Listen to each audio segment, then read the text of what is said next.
आप सुन रहे हैं जगत गुरु तत्वदर्शी संत रामपाल जी महाराज द्वारा लिखित पुस्तक जीने की राह का पेज नंबर 167 धर्मबोध पृष्ठ 183 का सारांश। कबीर साहब कहते हैं, कबीर केते जन का दिक गृही जो निज धर्म प्रवीण पायो शुभ गति आप ही और अनहु मति दीन। भावार्थ, राजा जनक जैसे गृहस्थी अपने धर्म के विद्वान थे, यानी मानव कर्म के ज्ञानी थे, जिस कारण से स्वयं भी शुभ गति प्राप्त की, यानी स्वर्ग प्राप्त किया तथा औरों को भी स्वर्ग प्राप्ति का मार्ग बताया। कबीर साहब कहते हैं, हरि के हेत न देत धन देत कुमार्ग माही ऐसे अन्यायी अधम बांधे यमपुर जाही। भावार्थ, जो व्यक्ति धर्म नहीं करते और पैसे का गलत प्रयोग करते हैं, शराब पीते हैं, मांस खाते हैं, तंबाकू सेवन करते हैं या व्यर्थ के दिखावे में खर्च करते हैं, ऐसे अन्यायी नीच यमलोक यानी नरक लोक में बांध कर ले जाए जाते हैं। भक्त व्यवहार कैसा हो? नज धन के भागी जेते सगे बंधु परिवार जैसा जाको भाग है दीजय धर्म संभार। भावार्थ, परमेश्वर कबीर जी ने कहा है कि संपत्ति के जो भी जितने भी भाग के कानूनी अधिकारी हैं, उनको पूरा पूरा भाग देना चाहिए। अपने अपने धर्म कर्म को ध्यान में रखकर, यानी भक्त को चाहिए कि जिसका जितना हिस्सा बनता है परमात्मा से डरकर पूरा पूरा बांट दे। धर्मबोध पृष्ठ 184 का सारांश।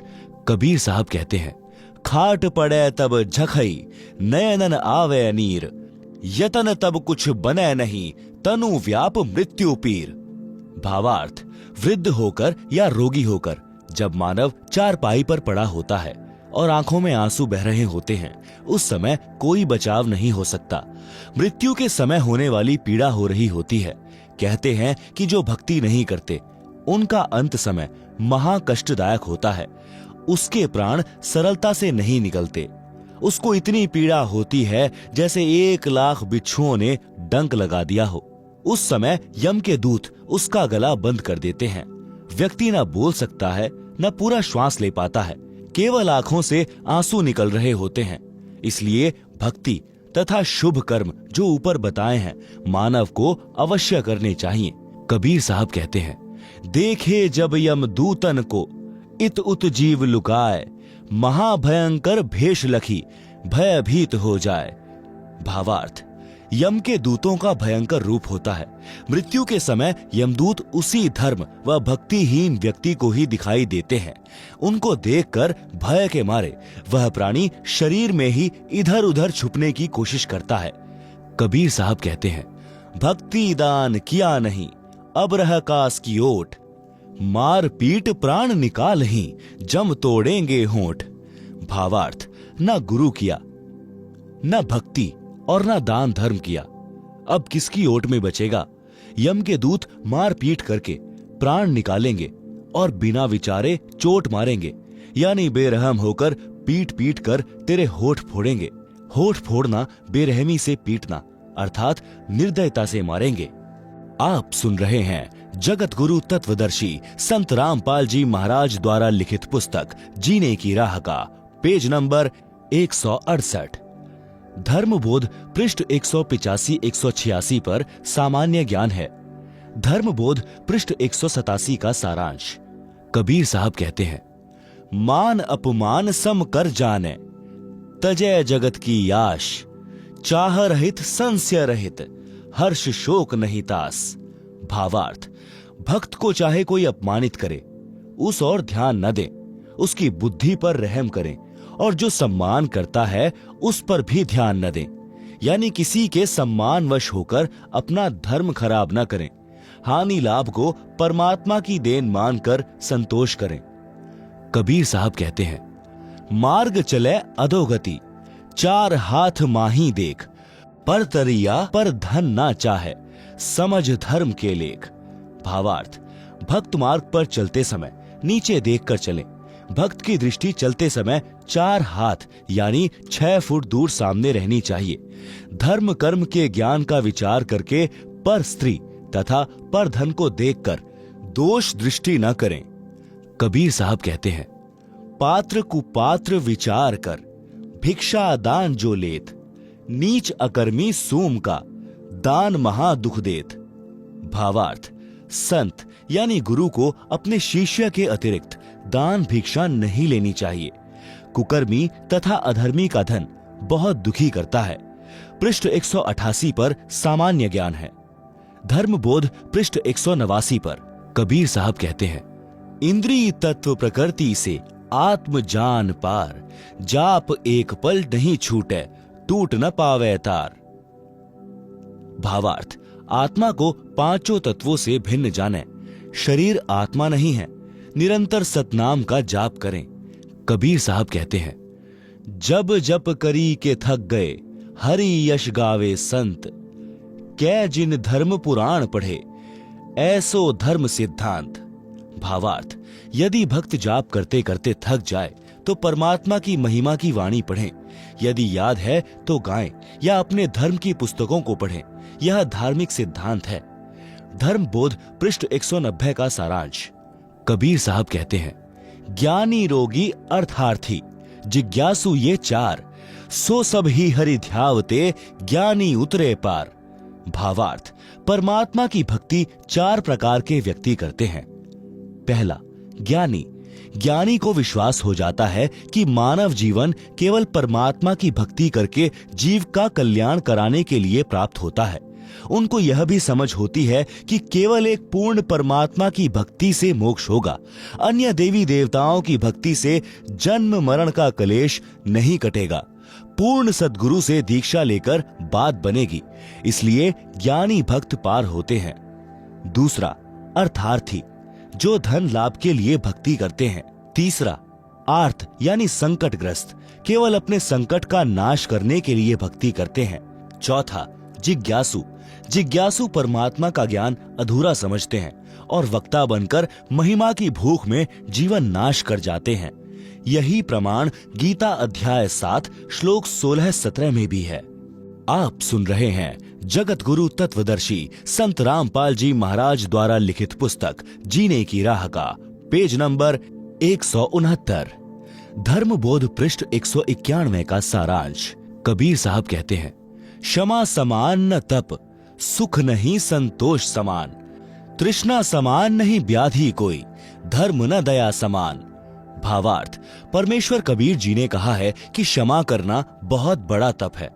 इसके समान तप नहीं है। संतोष के तुल्य कोई सुख नहीं है। किसी वस्तु की प्राप्ति की इच्छा के समान कोई आपदा नहीं है और दया के समान धर्म नहीं है। कबीर साहब कहते हैं, योग यानी भक्ति के अंग 5 हैं।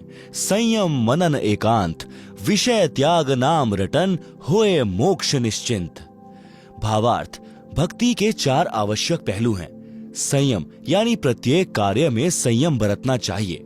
धन संग्रह करने में, बोलने में, खाने पीने में, विषय भोगों में संयम रखें, यानी भक्त को कम बोलना चाहिए। विषय विकारों का त्याग करना चाहिए।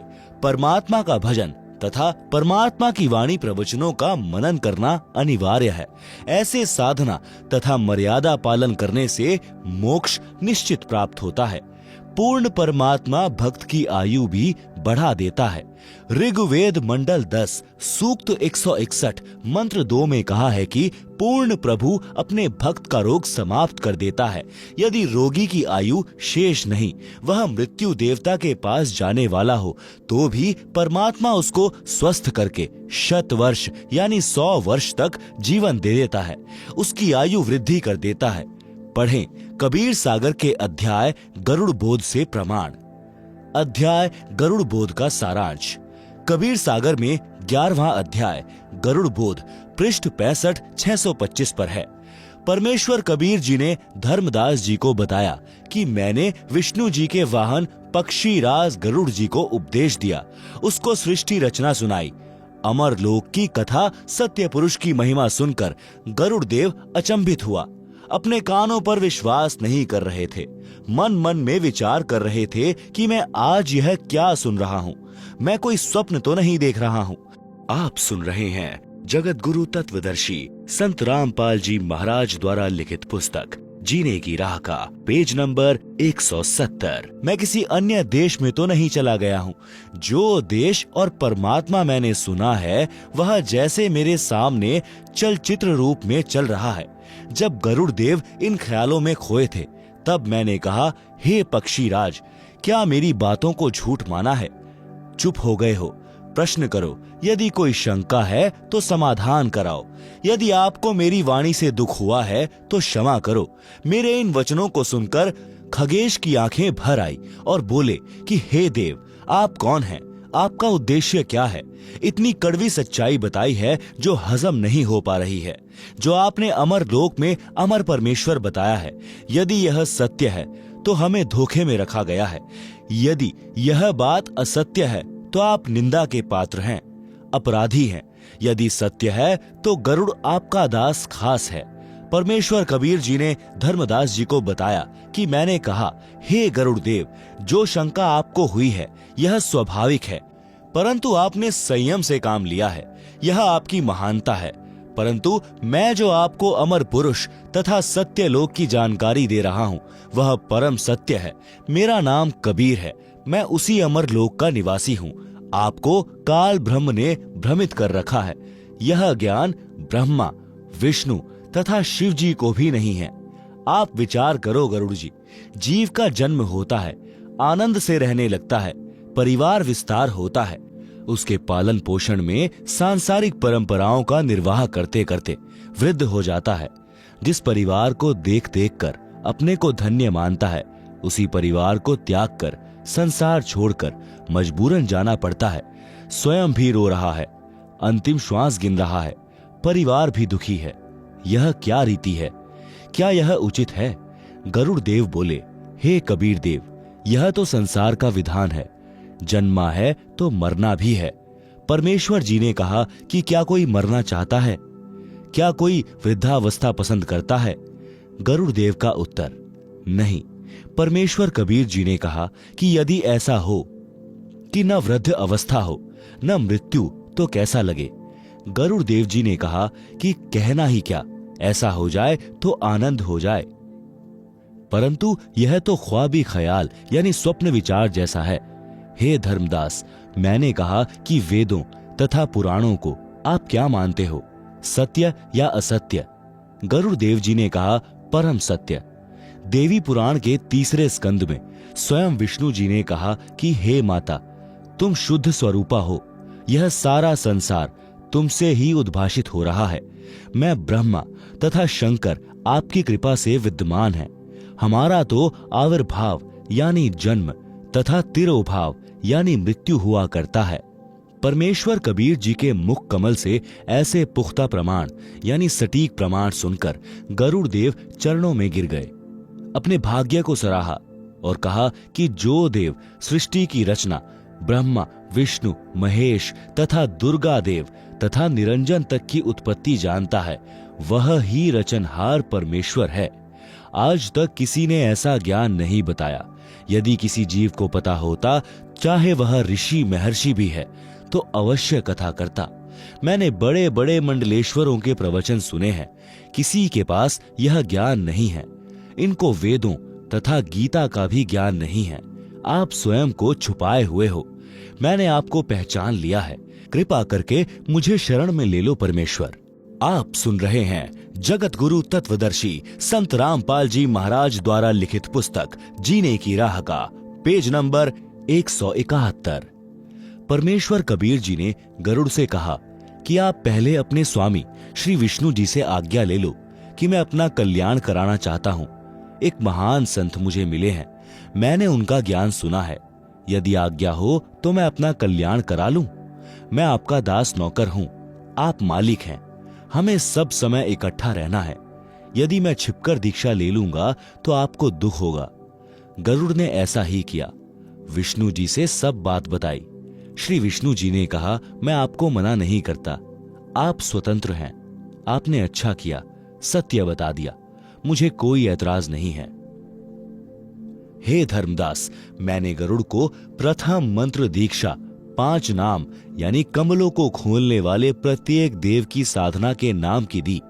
गरुड़ देव ने कहा कि हे गुरुदेव, यह मंत्र तो इन्हीं देवताओं के हैं, अमर पुरुष का मंत्र तो नहीं है। परमेश्वर कबीर जी ने कहा कि ये इनकी पूजा के मंत्र नहीं है, ये इन देवताओं को अपने अनुकूल करके इनके जाल से छूटने की कुंजी है। इनके वशीकरण मंत्र हैं। जैसे भैंसे को आकर्षित करने के लिए यदि उसको भैंसा भैंसा करते हैं तो वह आवाज करने वाले की ओर देखता तक नहीं। जब उसका वशीकरण नाम पुकारा जाता है, हुर्र हुर्र, तो वह तुरंत प्रभाव से सक्रिय हो जाता है। आवाज करने वाले की ओर दौड़ा आता है। आवाज करने वाला व्यक्ति उससे अपनी भैंस को गर्भ धारण करवाता है। इसी प्रकार आप यदि श्री विष्णु जी के अन्य किसी नाम का जाप करते रहें, वे ध्यान नहीं देते। जब आप इस मंत्र का जाप करोगे तो विष्णु देव जी तुरंत प्रभावित होकर साधक की सहायता करते हैं। ये देवता तीनों लोकों, पृथ्वी, स्वर्ग तथा पाताल के प्रधान देवता हैं। ये केवल संस्कार कर्म लिखा ही दे सकते हैं। इस मंत्र के जाप से हमारे पुण्य अधिक तथा भक्ति धन अधिक संग्रहित हो जाता है। उसके प्रतिफल में ये देवता साधक की सहायता करते हैं। इस प्रकार इनकी साधना तथा पूजा का अंतर समझना है। जैसे अपने को आम खाने हैं तो पहले मेहनत, मजदूरी, नौकरी करेंगे, धन मिलेगा तो आम खाने को मिलेगा। नौकरी पूजा नहीं होती, उस समय हमारा पूज्य आम होता है। पूज्य की प्राप्ति के लिए किया गया प्रयत्न नौकरी है। इसी प्रकार अपने पूज्य परमेश्वर कबीर जी हैं तथा अमर लोक है। उसके लिए हम श्री ब्रह्मा, श्री विष्णु, श्री शिव, श्री गणेश तथा श्री दुर्गा जी की मजदूरी करते हैं, साधना करते हैं, पूजा परमेश्वर की करते हैं। गरुड़ जी बड़े प्रसन्न हुए और इस अमृत ज्ञान की चर्चा हेतु श्री ब्रह्मा जी से मिले। उनको बताया कि मैंने एक महर्षि से अद्भुत ज्ञान सुना है, मुझे उनका ज्ञान सत्य लगा है। उन्होंने बताया कि आप यानी ब्रह्मा, विष्णु तथा शिव नाशवान हो, पूर्ण करतार नहीं हो। आप केवल भाग्य में लिखा ही दे सकते हो। आप किसी की आयु वृद्धि नहीं कर सकते हो। आप किसी के कर्म कम अधिक नहीं कर सकते। पूर्ण परमात्मा अन्य है, अमर लोक में रहता है। वह पाप कर्म काट देता है, वह मृत्यु को टाल देता है, आयु वृद्धि कर देता है। प्रमाण भी वेदों में बताया है। ऋग्वेद मंडल 10 सूक्त 161 मंत्र 2 में कहा है कि रोगी का रोग बढ़ गया है, वह मृत्यु को प्राप्त हो गया है, तो भी मैं उस भक्त को मृत्यु देवता से छुड़वा लाऊं, उसको नवजीवन प्रदान कर देता हूं, उसको पूर्ण आयु जीने के लिए देता हूं। आप सुन रहे हैं जगत गुरु तत्वदर्शी संत रामपाल जी महाराज द्वारा लिखित पुस्तक जीने की राह का पेज नंबर 172। ऋग्वेद मंडल 10 सूक्त 161 मंत्र 5 में कहा है कि हे पुनर्जन्म प्राप्त प्राणी, तू मेरी भक्ति करते रहना। यदि तेरी आंखें भी समाप्त हो जाएंगी तो तेरी आंखें स्वस्थ कर दूंगा, तेरे को मिलूंगा भी, यानी मैं तेरे को प्राप्त भी होऊंगा। ब्रह्मा जी को वेद मंत्र कंठस्थ हैं, तुरंत समझ गए, परंतु संसार में लोक वेद के आधार से ब्रह्मा जी अपने आप को प्रजापिता यानी सबकी उत्पत्ति कर्ता मान रहे थे। वेदों को कंठस्थ यानी याद कर लेना भिन्न बात है, वेद मंत्रों को समझना विशेष ज्ञान है। मान बड़ाई वश होकर ब्रह्मा जी ने कहा कि वेदों का ज्ञान मेरे अतिरिक्त विश्व में किसी को नहीं है। इन मंत्रों का अर्थ गलत लगाया है। कबीर परमेश्वर ने ऐसे व्यक्तियों के विषय में कहा है कि जान बूझ साची तजें, करें झूठ से नेह, ताकि संगत हे प्रभु स्वप्न में भी ना दे। शब्दार्थ, कबीर परमेश्वर जी ने कहा कि जो व्यक्ति प्रमाण आंखों देखकर भी झूठ को ही आधार मानता है, उस व्यक्ति से तो परमात्मा स्वप्न में भी ना मिलाना। वह इतना दुष्ट है, उससे ज्ञान चर्चा करना व्यर्थ है। ब्रह्मा जी गरुड़ के वचन सुनकर अति क्रोधित हुए और कहा कि तेरी पक्षी वाली बुद्धि है, तेरे को कोई कुछ कह दे उसी की बातों पर विश्वास कर लेता है, तेरे को अपनी अक्ल नहीं है। ब्रह्मा जी ने उसी समय विष्णु, महेश, इंद्र तथा सब देवताओं व ऋषियों को बुला लिया। सभा लग गई। ब्रह्मा जी ने उनको बुलाने का कारण बताया कि गरुड़ आज नई बात कर रहा है कि ब्रह्मा विष्णु महेश नाशवान है, पूर्ण परमात्मा कोई अन्य है, वह अमर लोक में रहता है, तुम करता नहीं हो। यह बात सुनकर श्री विष्णु जी तथा श्री शिव जी बहुत क्रोधित हुए और गरुड़ को ब्रह्म वाले उलाहने यानी दोष निकालकर बुरा भला कहना कहे। फिर सब ने मिलकर निर्णय लिया कि माता यानी दुर्गा जी से सत्य जानते हैं। सब मिलकर माता के पास गए। यही प्रश्न पूछा कि क्या हमारे यानी ब्रह्मा विष्णु तथा महेश से अन्य कोई पूर्ण प्रभु है? क्या हम नाशवान हैं? माता ने दो टूक जवाब दिया कि तुमको यह गलतफहमी यानी भ्रम कब से हो गया कि तुम अविनाशी तथा जगत के कर्ता हो। यदि ऐसा है तो तुम मेरे भी कर्ता यानी बाप हुए, जबकि तुम्हारा जन्म मेरी कोख से हुआ है।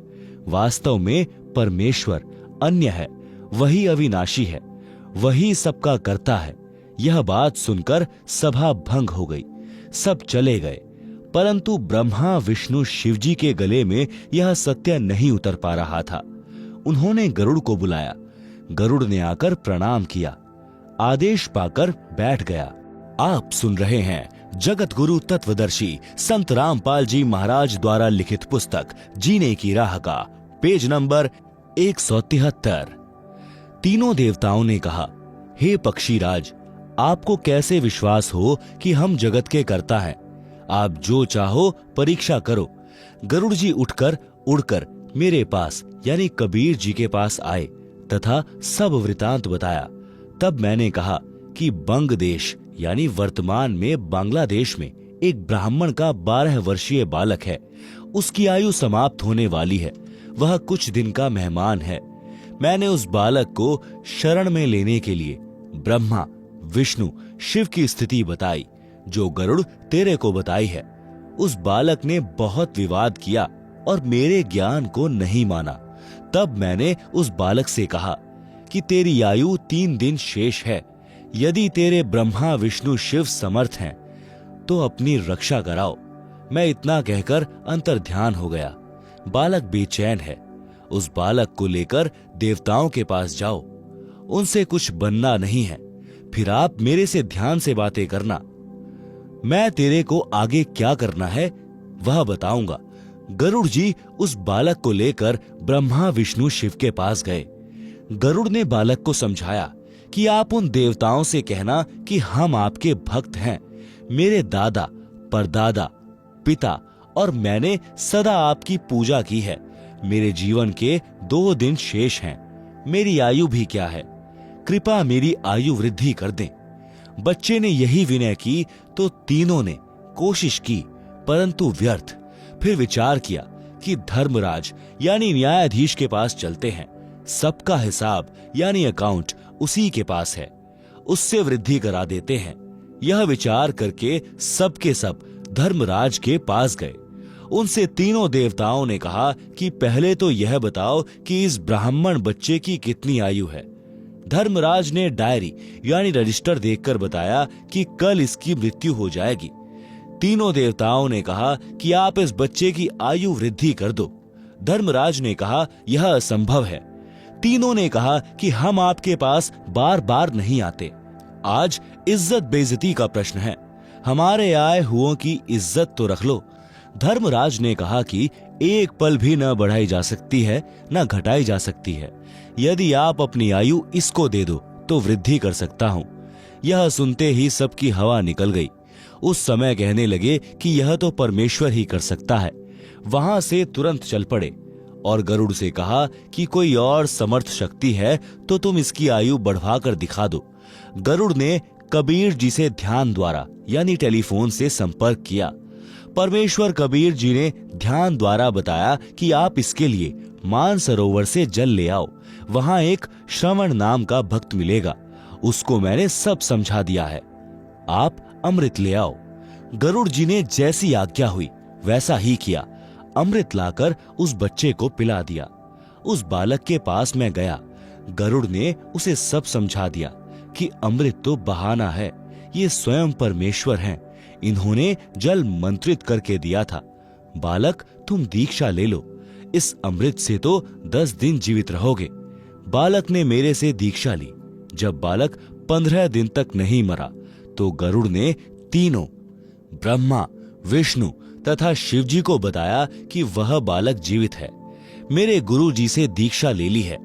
उन्होंने उस बच्चे को पूर्ण आयु जीने का आशीर्वाद दे दिया है। ब्रह्मा, विष्णु, महेश तीनों फिर धर्मराज के पास गए। साथ में गरुड़ भी गया। तीनों देवताओं ने धर्मराज से पूछा कि वह बालक कैसे जीवित है, उसको मर जाना चाहिए था।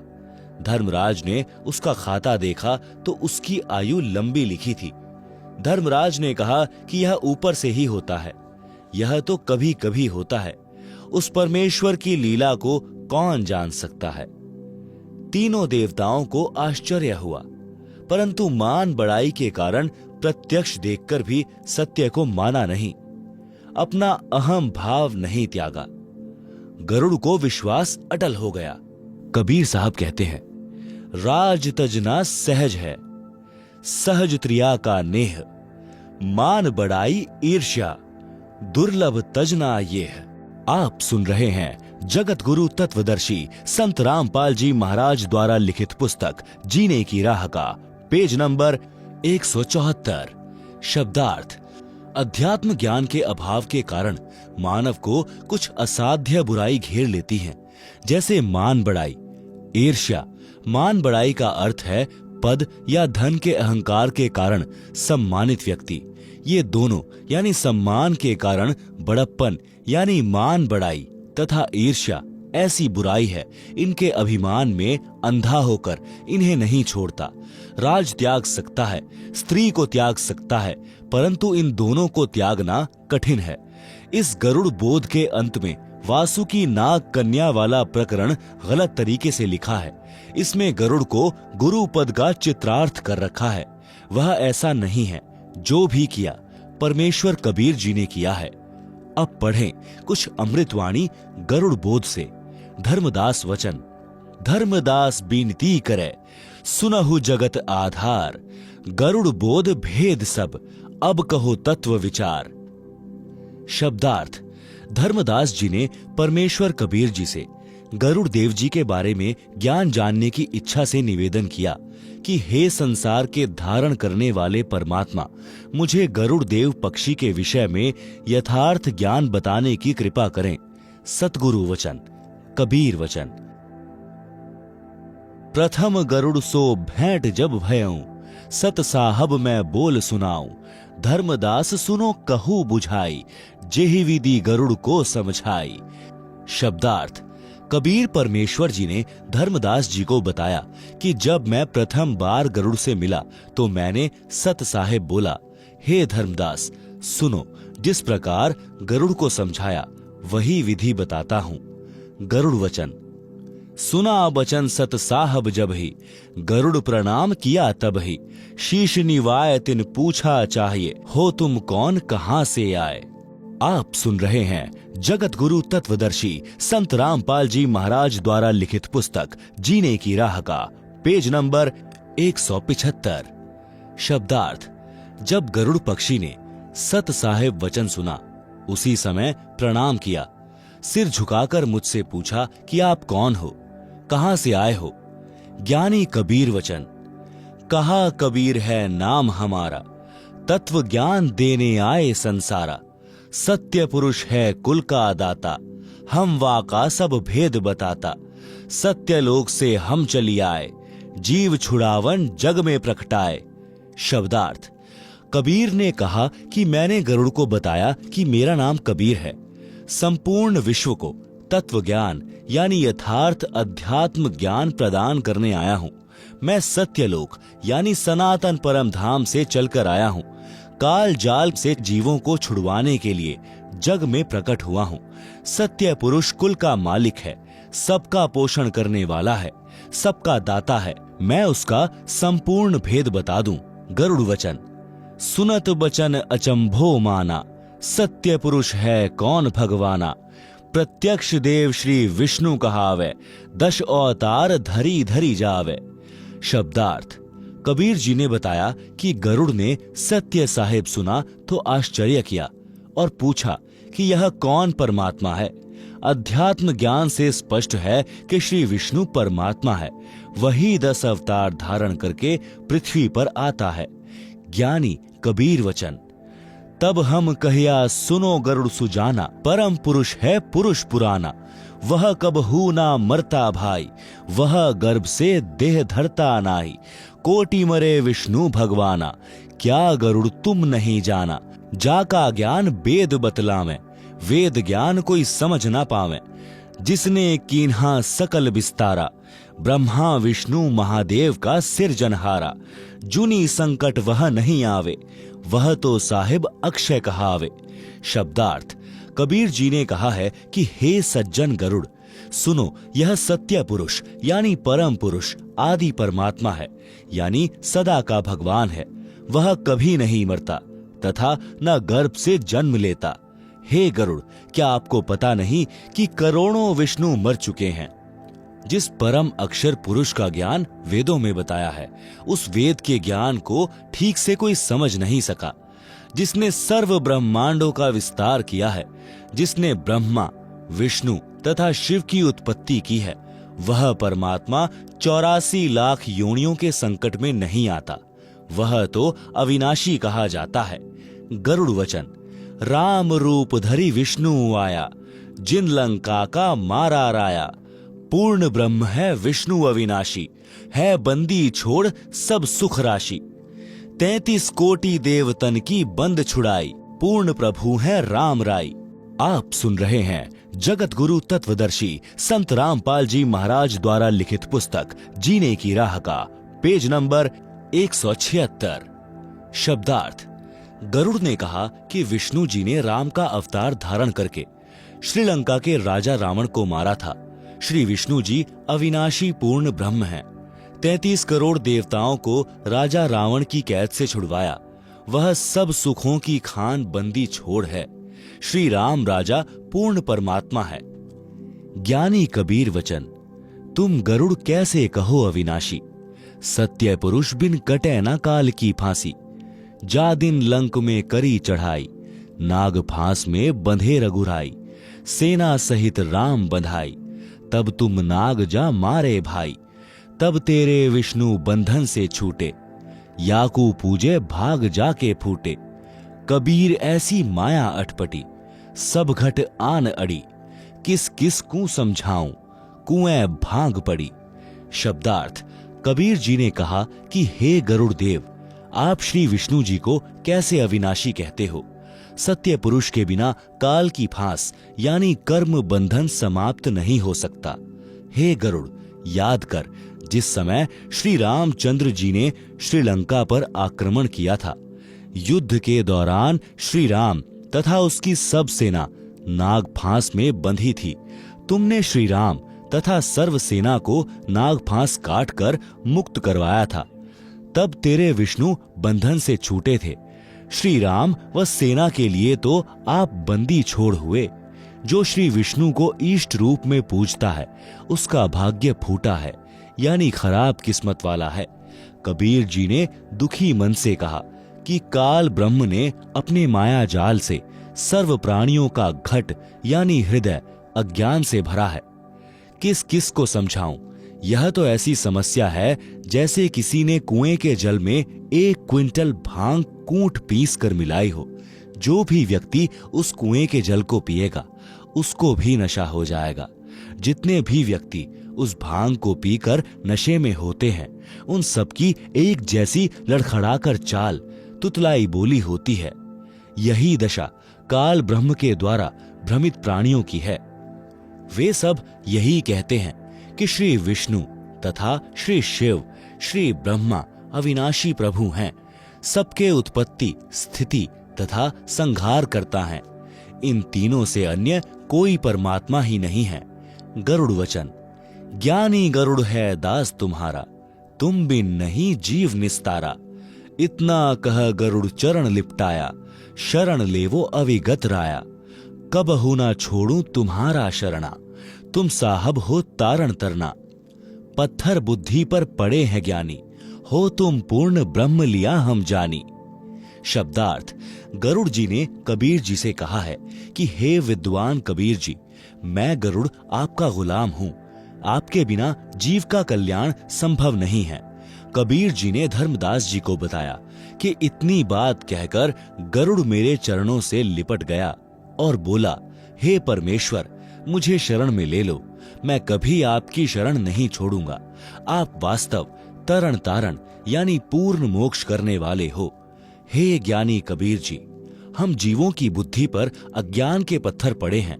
अब मुझे ज्ञान हो गया है कि आप ही पूर्ण ब्रह्म हैं। आप सुन रहे हैं जगत गुरु तत्वदर्शी संत रामपाल जी महाराज द्वारा लिखित पुस्तक जीने की राह का पेज नंबर 177। ज्ञानी कबीर वचन। तब हम गरुड़ को 5 नाम सुनाया, तब वाकू संशय आया। यह तो पूजा देवतन की दाता, या से कैसे मोक्ष विधाता। तुम तो कहो दूसरा अविनाशी, वा से कटे काल की फांसी। नायब से कैसे साहिब डरही, कैसे मैं भव सागर तिरही। शब्दार्थ, कबीर परमेश्वर जी ने धर्मदास जी को बताया कि गरुड़ की प्रार्थना पर मैंने उसे 5 नाम की दीक्षा मंत्र दिया, जो शरीर में बने कमलों में प्रकट देवताओं व देवी दुर्गा की साधना के हैं। तब गरुड़ को शंका हुई कि हे प्रभु, आपने तो ये मंत्र देवताओं की पूजा के दिए हैं। आपने तो बताया है कि इनसे दूसरा वास्तव अविनाशी सत्य पुरुष है, वह काल के बंधन को काटता है। इन देवताओं की पूजा से कैसे पूर्ण मोक्ष हो सकेगा। ये तो नायब यानी छोटे देव हैं। इनका साहब यानी मालिक काल प्रभु है। नायब यानी छोटे देवता से साहब यानी मालिक कैसे भय मानेगा, यानी इन देवताओं की भक्ति से काल के जाल से कैसे छूट पाएंगे। ज्ञानी कबीर वचन। साधना को पूजा मत जानो, साधना को मजदूरी मानो। जो को आम्र फल खानो चाहे, पहले बहुते मेहनत करावे। धन होवे फल आम्र खावे, आम्र फल इष्ट कहावे। पूजा इष्ट पूज्य की कहिए, ऐसे मेहनत साधना लहिए। यह सुन गरुड़ भयो आनंदा, संशय सूल कियो निकंदा। भावार्थ, परमेश्वर कबीर जी से गरुड़ देव ने कहा कि हे परमेश्वर, आपने तो इन्हीं देवताओं के नाम मंत्र दे दिए, यह इनकी पूजा है। आपने बताया कि ये तो केवल 16 कला युक्त प्रभु हैं। काल 1000 कला युक्त प्रभु है। पूर्ण ब्रह्म असंख्य कला का परमेश्वर है। आपने सृष्टि रचना में यह भी बताया है कि काल ने आपको रोक रखा है। काल ब्रह्म के अधीन तीनों देवता ब्रह्मा, विष्णु, शिव जी हैं। हे परमेश्वर, नायब यानी उप यानी छोटा से साहब यानी स्वामी मालिक कैसे डरेगा, यानी ब्रह्मा, विष्णु, शिव जी तो केवल काल ब्रह्म के नायब हैं। जैसे नायब तहसीलदार यानी छोटा तहसीलदार होता है, तो छोटे से बड़ा कैसे डर मानेगा। भावार्थ है कि ये काल ब्रह्म के नायब हैं। आपने इनकी भक्ति बताई है, इनके मंत्र जाप दिए हैं। ये नायब अपने साहब यानी काल ब्रह्म से हमें कैसे छुड़वा सकेंगे। तब परमेश्वर कबीर जी ने पूजा तथा साधना में भेद बताया कि यदि किसी को आम्र फल यानी आम का फल खाने की इच्छा हुई है, तो आम फल उसका पूज्य है। उस पूज्य वस्तु को प्राप्त करने के लिए किया गया प्रयत्न साधना कही जाती है। जैसे धन कमाने के लिए मेहनत करनी पड़ती है, उस धन से आम मोल लेकर खाया जाता है। इसी प्रकार पूर्ण परमात्मा हमारा इष्ट देव यानी पूज्य देव है। जो देवताओं के मंत्र का जाप मेहनत यानी मजदूरी है। जो नाम जाप की कमाई रूपी भक्ति धन मिलेगा, उसको काल ब्रह्म में छोड़कर कर्ज मुक्त होकर अपने इष्ट यानी पूज्य देव कबीर देव यानी कबीर देव को प्राप्त करेंगे। यह बात सुनकर गरुड़ जी अति प्रसन्न हुए तथा गुरु के पूर्ण गुरु होने का भी साक्ष्य मिला कि पूर्ण गुरु ही शंका का समाधान कर सकता है, और दीक्षा प्राप्ति की। गरुड़ को त्रेता युग में शरण में लिया था। श्री विष्णु जी का वाहन होने के कारण तथा बार बार उनकी महिमा सुनने के कारण तथा कुछ चमत्कार श्री विष्णु जी के देखकर गरुड़ जी की आस्था गुरु जी में कम हो गई, परंतु गुरु द्रोही नहीं हुआ। फिर किसी जन्म में मानव शरीर प्राप्त करेगा, तब परमेश्वर कबीर जी गरुड़ जी की आत्मा को शरण में लेकर मुक्त करेंगे। दीक्षा के पश्चात गरुड़ जी ने ब्रह्मा, विष्णु तथा शिव जी से ज्ञान चर्चा करने का विचार किया। गरुड़ जी चलकर ब्रह्मा जी के पास गए, उनसे ज्ञान चर्चा की। आप सुन रहे हैं जगत गुरु तत्वदर्शी संत रामपाल जी महाराज द्वारा लिखित पुस्तक जीने की राह का पेज नंबर 178। गरुड़ वचन ब्रह्मा के प्रति। ब्रह्मा कहा, तुम कैसे आए? कहो गरुड़ मोहे अर्थाए। तब हम कहा, सुनो निरंजन पूता, आया तुम्हें जगावन सूता। जन्म मरण एक झंझट भारी, पूर्ण मोक्ष कराओ त्रिपुरारी। शब्दार्थ। परमेश्वर कबीर जी से दीक्षा लेने के पश्चात तथा संसार की उत्पत्ति की कथा सुनकर गरुड़ जी को पूर्ण विश्वास हो गया कि जो ज्ञान पुराणों व वेदों में है वह ज्ञान कबीर जी के ज्ञान से मिलता है, तो जो अन्य ज्ञान है वह गलत नहीं हो सकता। सृष्टि की उत्पत्ति का ज्ञान उत्पत्ति करता यानी परमेश्वर के बिना कोई नहीं बता सकता। यह ऋषि नहीं परमेश्वर हैं।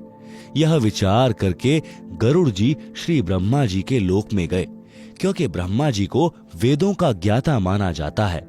ब्रह्मा ने गरुड़ से आने का कारण जानना चाहा कि बताओ गरुड़ कैसे आना हुआ। गरुड़ ने कारण बताते हुए कहा कि हे ज्योति निरंजन के पुत्र यानी ब्रह्मा, सुनो मेरे आने का कारण। मैं आप जी को अज्ञान अंधकार में सोए हुए को तत्व ज्ञान द्वारा जगाने यानी सतर्क करने आया हूं। जन्म मरण का भारी संकट है, आप अपना पूर्ण मोक्ष करवाओ। ब्रह्मा वचन। हमरा कोई जन्म नहीं दाता, केवल एक हमारी माता। पिता हमारा निराकर जानी, हम हैं पूर्ण सारंग पानी। हमरा मरण कभू नहीं होवे, कौन अज्ञान में पक्षी सोवे।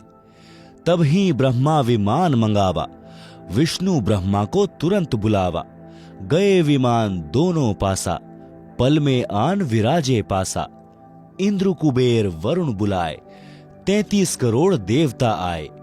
आए ऋषि मुनि और नाथा, सिद्ध साधक सब आ जाता। ब्रह्मा कहा, गरुड़ नींद में बोले, कोरी झूठ कुफर बहु तोले। कह कोई और है सिरजनहारा, जन्म मरण बतावे हमारा। ताते मैं ये मजलिस जोड़ी, गरुड़ के मन क्या बाता दौड़ी। ऋषि मुनि अनुभव बताता, ब्रह्मा विष्णु शिव विधाता। निर्गुण सरगुण यही बन जावें, कबहू नहीं मरण में आवें। आप सुन रहे हैं जगत गुरु तत्वदर्शी संत रामपाल जी महाराज द्वारा लिखित पुस्तक जीने की राह का पेज नंबर 179। शब्दार्थ। ब्रह्मा ने कहा कि हे गरुड़, हमारा जन्म मृत्यु होता ही नहीं, हमारा कोई माता पिता नहीं, हमारी केवल एक माता है।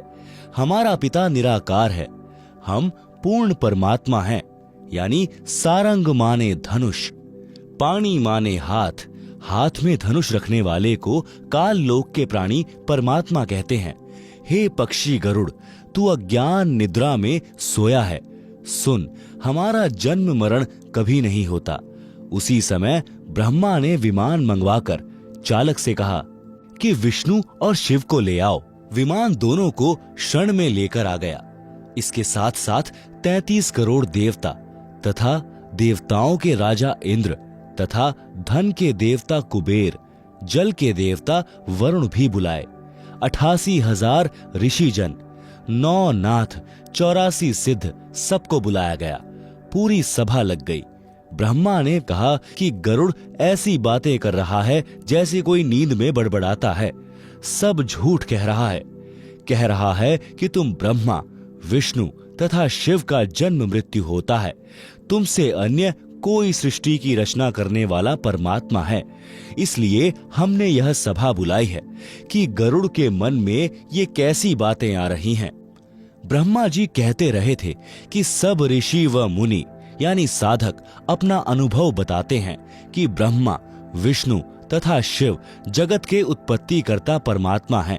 ये ही निर्गुण तथा सगुण बनकर लीला करते हैं। इनकी कभी मृत्यु नहीं होती। विष्णु वचन। पक्षी राज यह क्या मन में आई, पाप लगे बना आलोचक भाई। हमसे और कौन बड़ेरा दाता, हम हैं कर्ता और चौथी माता। तुमरी मति अज्ञान हर लीनी, हम हैं पूर्ण करतार तीनी। शब्दार्थ। विष्णु ने कहा कि हे पक्षियों के राजा गरुड़, तेरे मन में यह गलत बात कैसे आई कि हमारा जन्म मरण होता है। आप तो निंदा के पात्र बन गए हैं। हमसे बड़ा कौन परमात्मा है। हम तीनों तथा चौथी माता दुर्गा ही इस संसार के कर्ता हैं। तेरी बुद्धि अज्ञान ने समाप्त कर दी है।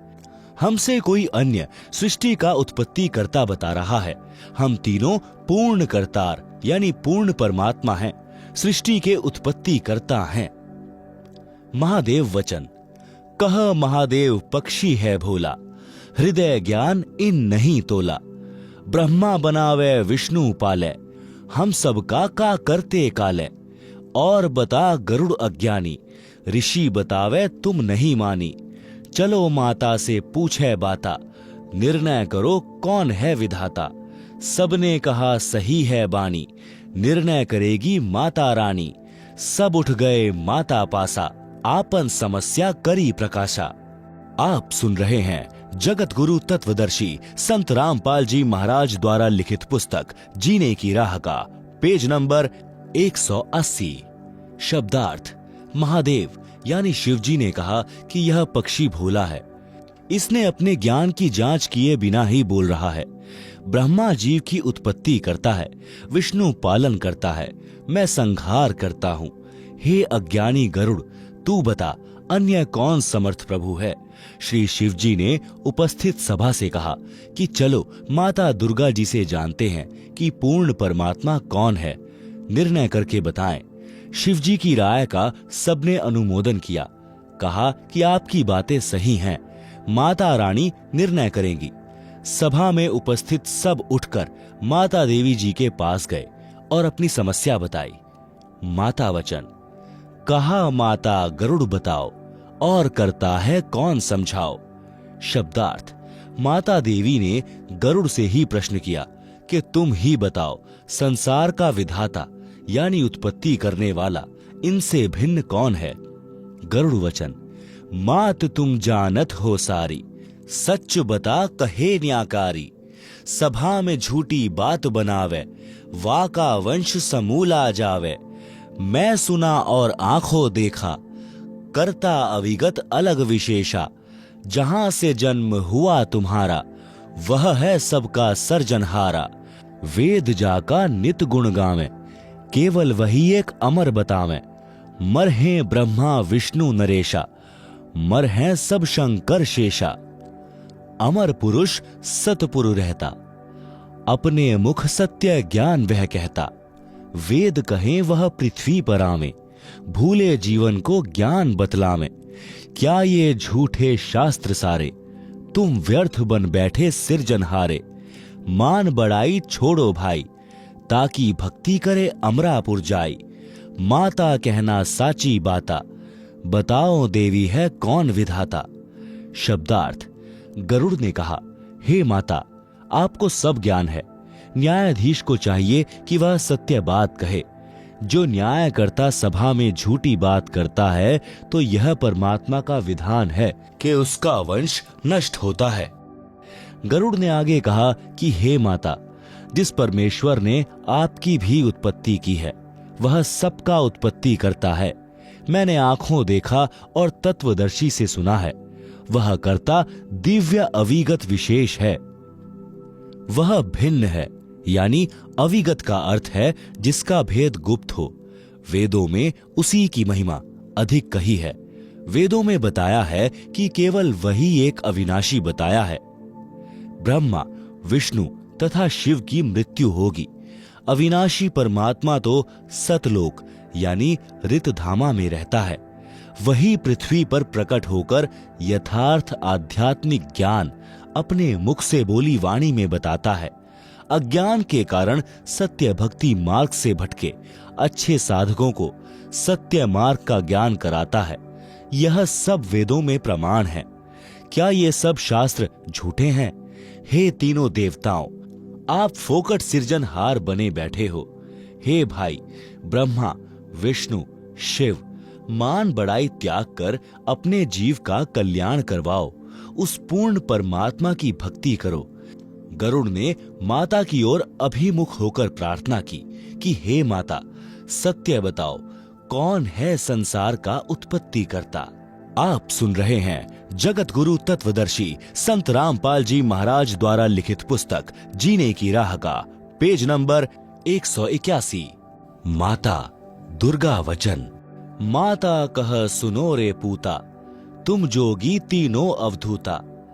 भक्ति करी ना मालिक पाए, अपने को तुम अमर बताए।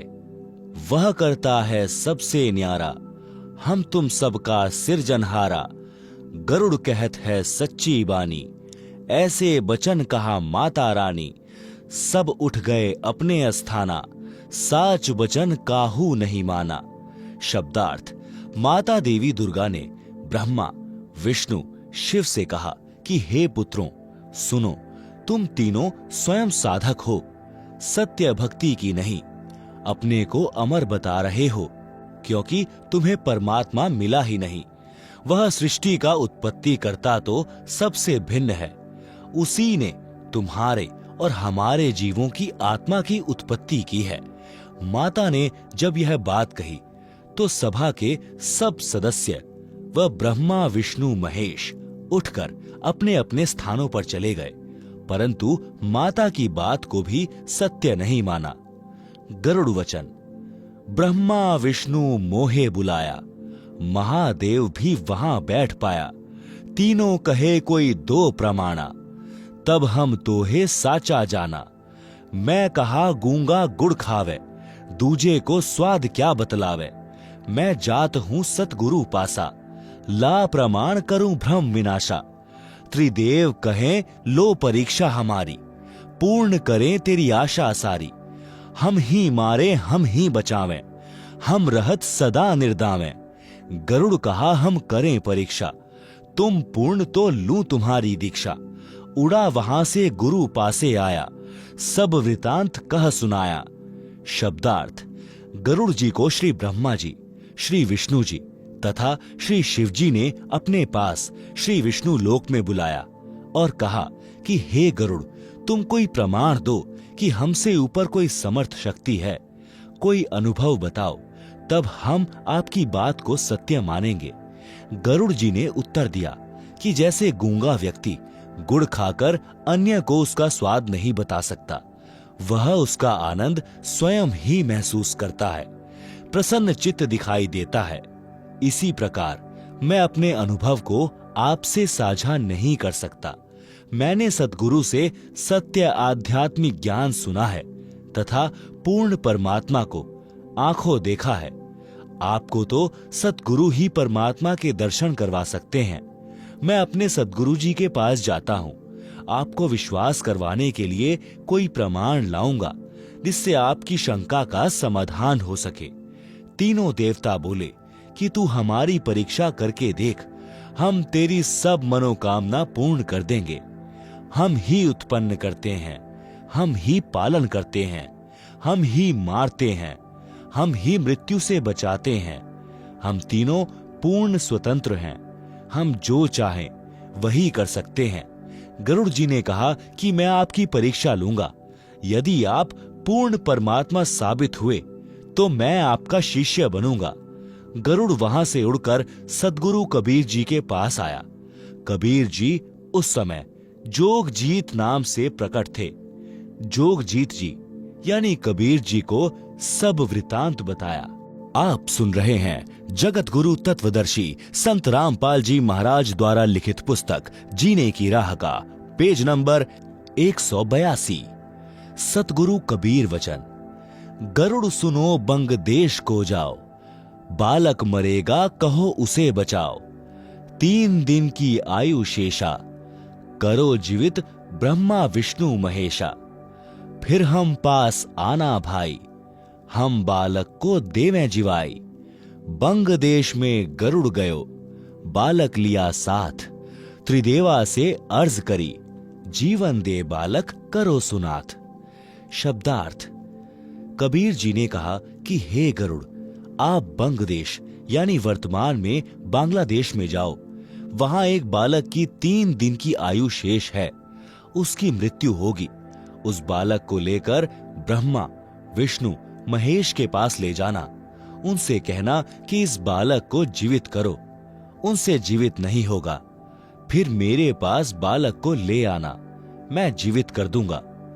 गरुड़ जी अपने सद्गुरु के आदेशानुसार बंग देश से बालक साथ लेकर तीनों देवताओं के पास गया और अर्ज की कि इस लड़के की आयु वृद्धि करके जीवन दान दो तो मानूं कि आप समर्थ परमात्मा हो। त्रिदेव वचन। धर्मराज पर है लेखा सारा, बासे जाने सब विचारा। गरुड़ और बालक सारे गए धर्मराज दरबारे। धर्मराज से आयु जानी, दिन 3 शेष बखानी। या की आयु बढ़े नाही, मृत्यु अति नियड़े आई। त्रिदेव कहाँ आए राखो लाजा, हम क्या मुख दिखावें धर्मराजा। धर्म कह आपन आयु दे भाई, तो बालक की आयु बढ़ जाई। चले तीनों नहीं पार बसाई, बने बैठे थे समर्थ राय। सुन गरुड़ यह सत्य है भाई, आई मृत्यु न टाली जाई। शब्दार्थ। तीनों देवताओं ने कहा कि धर्मराज के पास सब जीवों की जन्म मृत्यु का लेखा है, उनसे बात करते हैं। गरुड़, बच्चा तथा तीनों देवता धर्मराज यानी काल ब्रह्म का न्यायाधीश के कार्यालय में गए और बालक की आयु कितनी शेष है यह पता किया तो 3 दिन की आयु शेष पाई। धर्मराज ने कहा कि इसकी मृत्यु अति निकट है, आयु बढ़ नहीं सकती। तीनों देवताओं ने धर्मराज से कहा कि हे धर्मराज, हम आपके दरबार में आए हैं, हमारी इज्जत रखो, इस बालक की आयु वृद्धि कर दो। इस संसार में कैसे इज्जत पाएंगे? धर्मराज ने कहा कि आप में से कोई भी अपनी आयु दो तो आपकी मृत्यु हो जाएगी, बालक की आयु बढ़ जाएगी। गरुड़ ने बताया कि यह बात सुनकर तीनों उठकर चले गए, जो स्वयंभू समर्थ बने बैठे थे। तीनों यह कहते हुए चले गए कि हे गरुड़, यह सत्य है कि जिसकी मृत्यु आ जाती है उसे टाला नहीं जा सकता। आप सुन रहे हैं जगत गुरु तत्वदर्शी संत रामपाल जी महाराज द्वारा लिखित पुस्तक जीने की राह का पेज नंबर 183। गरुड़ वचन। समर्थ में गुण ऐसा बताया, आयु बढ़ावे और अमर करवाया। अब मैं जाऊं समर्थ पासा, बालक बचने की पूरी आशा। गया गरुड़ कबीर की शरणा, दया करो हो साहब जरना। शब्दार्थ। गरुड़ ने कहा कि समर्थ में यह शक्ति बताई है कि साधक की आयु वृद्धि करता है तथा जन्म मरण को सदा के लिए समाप्त करके अमर कर देता है। अब मैं समर्थ परमेश्वर के पास जाता हूं, लड़के की मृत्यु टलने की पूरी आश है। यह कहकर गरुड़ जी ने बालक को उसके घर छोड़ा और कबीर परमेश्वर के पास गया और कहा कि हे परमात्मा, बच्चे को जीवित करने की दया करो ताकि जनता को आपके सामर्थ्य पर विश्वास हो सके। कबीर साहब वचन। सुनो गरुड़ एक अमर बानी, यह अमृत ले बालक पिलानी। जीवे बालक उमर बढ़ जावे, जग बिचरे बालक निर्दावे। बालक लाना मेरे पासा, नाम दान कर काल विनाशा। जैसा कहा गरुड़ ने कीन्हा, बालक कूंजा अमृत दीना। ले बालक तुरंत ही आए, सतगुरु से दीक्षा पाए। आशीर्वाद दिया सतगुरु स्वामी, दया करी प्रभु अंतर्यामी। बदला धर्मराज का लेखा, ब्रह्मा विष्णु शिव आंखों देखा। गए फिर धर्मराज दरबारा, लेखा फिर दिखाऊं तुम्हारा। धर्मराज जब खाता खोला, अचर्ज देख मुख से बोला। परमेश्वर का ये खेल निराला, उसका क्या करत है काला। वो समर्थ राखन हारा, वाने लेख बदल दिया सारा। 100 वर्ष है बालक जीवे, भक्ति ज्ञान सुधारस पीवे, यह भी लेख इसी के माही। आंखों देखो झूठी नाही, देखा लेखा तीनों देवा, अचर्ज हुआ कहूं क्या भेवा। बोले ब्रह्मा विष्णु महेशा, परम पुरुष है कोई विशेषा। जो चाहे वह मालिक करसी, वाकी शरण फिर कैसी मरसी। पक्षी राज तुम साचे पाए, नाहक हम मगज पचाए। करो तुम जो मान मन तेरा, तुम्हारा गरुड़ भाग बड़ेरा। पूर्ण ब्रह्म अविनाशी दाता, सच में है कोई और विधाता। इतना कह गए अपने धामा, गरुड़ और बालक करी प्रणामा। भक्ति करी बालक चितलाई, गरुड़ अरु बालक भय गुरु भाई। धर्मरास यह गरुड़ को बोधा, एक एक वचन कहा मैं सोधा। शब्दार्थ: कबीर परमेश्वर जी ने अपने करण मंडल यानी लोटे से कुछ जल गरुड़ को दिया और कहा कि यह अमृत जल है, इसे लड़के को पिला दो। इसको पीने से उसकी इच्छा दीक्षा लेने की बनेगी, काल का दबाव हट जाएगा। फिर उस लड़के को मेरे पास लाकर दीक्षा दिलाना। आप सुन रहे हैं जगत गुरु तत्वदर्शी संत रामपाल जी महाराज द्वारा लिखित पुस्तक जीने की राह का पेज नंबर 184। उसका आने वाला काल यानी मृत्यु समाप्त हो जाएगा। सद्गुरु के आदेश का पालन गरुड़ ने किया, लड़के को अमृत पिलाया, उससे उसकी प्रबल इच्छा दीक्षा लेने की बनी। गरुड़ बच्चे को सद्गुरु जी के पास लाया और दीक्षा दिलाई। परमात्मा ने बालक को आशीर्वाद देकर कृतार्थ किया। उसी समय धर्मराज जी का लेखा बदल गया। इसको तीनों देवताओं ने धर्मराज के दरबार में जाकर अपनी आंखों देखा। धर्मराज ने उसे पढ़कर सुनाया व दिखाया, जिसमें लिखा था कि यह मनुष्य शरीरधारी जीव अब 100 वर्ष तक जीवित रहेगा तथा भक्ति भी करेगा। यह पूर्ण परमात्मा की ओर से आयु वृद्धि की गई है। धर्मराज ने पढ़ा तथा ब्रह्मा विष्णु शिव ने आंखों देखा। यह देखकर उनको आश्चर्य हुआ कि यह कैसे हुआ। धर्मराज ने भी देखकर आश्चर्य किया और कहा कि परमेश्वर की यह अद्भुत लीला है। उसका काल यानी काल ब्रह्म क्या कर सकता है। काल ब्रह्म द्वारा निर्धारित मृत्यु समय परमेश्वर के आदेश से समाप्त हो जाता है। वह अन्य समर्थ जीव का रक्षक है। उसने मेरी किताब में सब पुराने लेख बदल दिए। यह बच्चा 100 वर्ष तक जीवित रहेगा तथा भक्ति भी करेगा। यह भी इसी में लिखा है। मैं झूठ नहीं कह रहा हूँ, आप स्वयं देख लो। आंखों देखकर ब्रह्मा जी, विष्णु जी तथा शिव जी ने कहा कि यह आश्चर्य की बात है। वास्तव में कोई परम पुरुष अन्य है। वह जो चाहे सो कर सकता है। जो उसकी शरण में चला गया वह कैसे मर सकता है। हे पक्षियों के राजा गरुड़, तुम्हारी बात सत्य पाई। हमने तो व्यर्थ में आपसे वाद विवाद किया। तुम करो जो तेरे मन माने। हे गरुड़, तुम्हारा भाग्य अच्छा है। इतनी बात कहकर तीनों अपने अपने धाम को चले गए। गरुड़ तथा लड़के ने उनको तथा धर्मराज को प्रणाम किया। कबीर जी ने धर्मराज को बताया कि इस प्रकार वह लड़का तथा गरुड़ दोनों गुरु भाई बने। हे धर्मदास, यह है गरुड़ को शरण में लेने की कथा यानी गरुड़ बोध। श्री हनुमान जी के गुरु कौन थे? आप जी पढ़ें कबीर सागर से अध्याय हनुमान बोध का सारांश। अध्याय हनुमान बोध का सारांश कबीर सागर के पृष्ठ 113 पर 12वां अध्याय हनुमान बोध है।